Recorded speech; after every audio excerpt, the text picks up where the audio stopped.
Hey, and welcome to IT Conversations Live. We're still live in Amsterdam during Omnissa ONE. Oh man, it's almost the end of the final day of Omnissa ONE. Jesper, how are you? Yeah, well, I think that says enough. Yeah, exhausted? Yeah, it's been an exhausting 2 days. Started early, went through late. Ton of information, really a lot. Information overload, right? Yeah, absolutely. Yeah, we'll need a couple of days to digest everything. So it's been good. It kind of felt, to be honest, and I don't know if we're allowed to say this, but it kind of felt the same as back in the day when Sean Bass did like a keynote with a machine gun pace overload of information that you had to digest in just 60 minutes. But now, 2 days of that. Yeah. And Sean Bass is like the world champion in speed talking. In speed talking, yeah, yeah. Absolutely. So that says a lot. But I think you're right. It was a lot of content. A lot of visitors. Man, it was crowded. I heard, so up front they were kind of targeted to have roughly between 300 and 400 people, and I heard yesterday that the registrations were kept at 680, and there were still 70 people in a waiting line. So they had 750 registrations, which it's insane. Oh, absolutely. And if you imagine that this is kind of the first time that they're doing this in a year, right? Yeah. But the third time that the Omnissa event is being hosted with a company that just started. It is insane. I think that the attendance shows for the interest that there is in the company.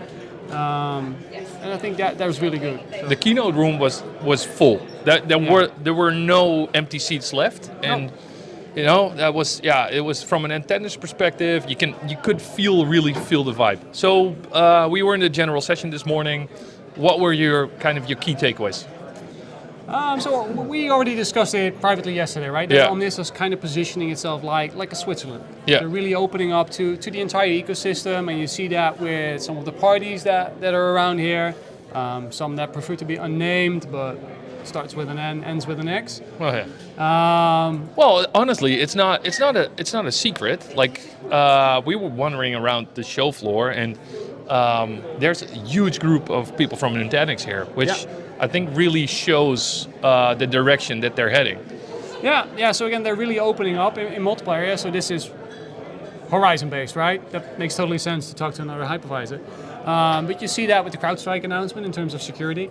But also in the UEM space, they're looking at other companies that do things with device posture. Yeah.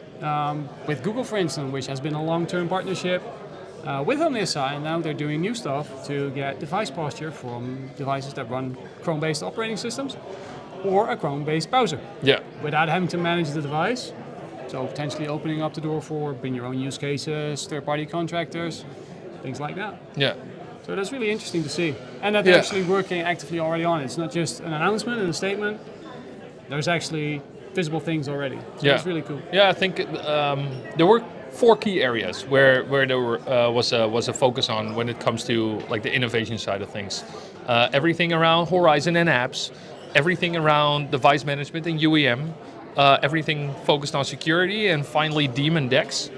I think one of the things that really stand out and that shows the platform approach is also everything happening around the modern stack. So UEM is completely being rebuilt, revamped, and just for a couple of reasons. First of all, they want to push out new functionality on the fly, which means that based on the old architecture that was not possible. Based on the new architecture it is. It's also much faster.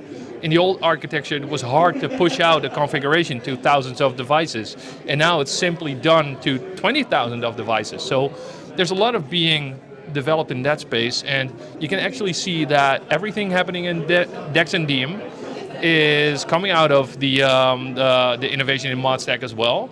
And also one thing that stood out this morning is all of the innovation that's being put into DEM and DEX, so employee experience monitoring for Horizon. So more and more sensors are being able to be recorded and being used to remediate from issues. So it's becoming really like a platform. It's not the point solutions anymore, or maybe you didn't have the feeling it were point solutions, but if you did have that, that's gone with the new platform approach, and I really, really like that. Yeah, it's becoming more a seamless integration, right? Yeah. It was loosely coupled left and right, and now it's just becoming one big entire product, one big solution.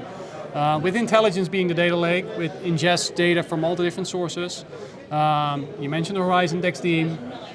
There's more and more coming to that area. Yeah. Getting more performance data insights, more user experience insights. So actually ensure that if an issue arises, you actually know where to look for. And that could be the network stack as well, right? It could be poor Wi-Fi strength, Wi-Fi speeds, and to actually have data that's usable instead of just saying, hey, okay, the user experience is degraded. Yeah, great, we already knew that because we have a service desk ticket. Yeah.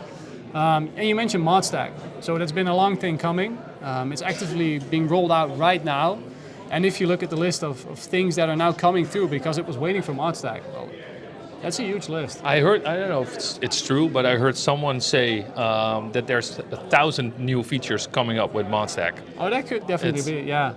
Like if people were kind of, I don't know, debating if Omnissa is still innovating, well, this is your answer. Innovation is coming. It's coming fast and very soon.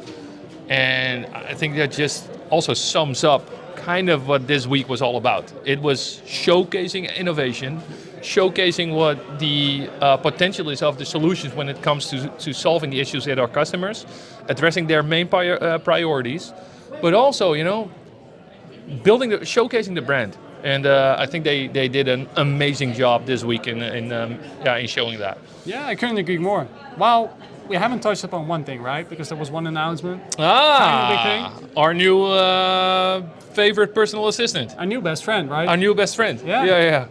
So what was it? Omni? Omni. Yeah. I think we love Omni.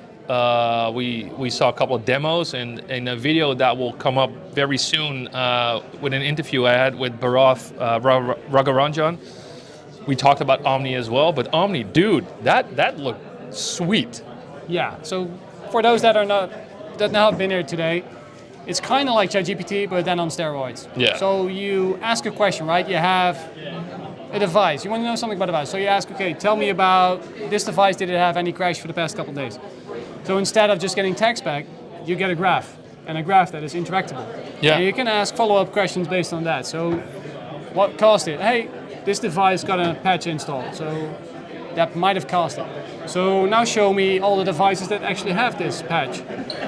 And a new graph appears. And based on that, you can use the Workspace ONE intelligence engine, right, with automations and workflows to follow up on that. Yeah. And that's just what's possible right now in the current state of the product, which will go beta somewhere next year, hopefully. Yeah, I heard they're pushing it first to partners, and then from that perspective on, also slowly build it to customers as well. And I think it's just a very smart play to not just fully utilize the Workspace ONE intelligent engine to do things like root cause analysis, but also make it so simple for admins to consume. It's just it's really great. Looking forward to that. And this is not new, right? The data is already there. Yeah, it's been that's it. stored in intelligence for years. Yeah. So that's what they trained the model on. And now they're just making it actionable. And this is the first start. This is human interaction with the AI model. And next up, we'll get advice and basically full-blown automation. That's what the autonomous workspace vision that was presented a couple of years ago. Definitely. This definitely showcases that they're heading the right direction from that perspective. So that vision is still alive and it's still here. Yeah. So before I think literally the event just ended. So any final thoughts? Oh man, give me more. I'm looking forward to the next one. Yeah. It was a good start. First good event for Omnissa. Awesome. On to the next one. Well, so this is actually the end of the event. So it's also the end of the coverage that we have been doing during the event. But there's still a couple of videos lined up, which we'll release in the upcoming days. So there's a video with the CEO, Shankar Iyer, about the strategy and the vision of Omnissa. Then we recorded a video with Renew, who is the CMO, and we talk about the brand and what the brand means to customers, to us as partners. But also, it has a huge focus on, on the core values of Omnissa, which is, really something I got enthusiastic about. And then we talk about the innovation side of things with Bharat. So these videos will come up next week. You can find them on our channel. For now, thanks so much for joining us during Omnissa ONE. We enjoyed it. We hope you enjoyed it as well.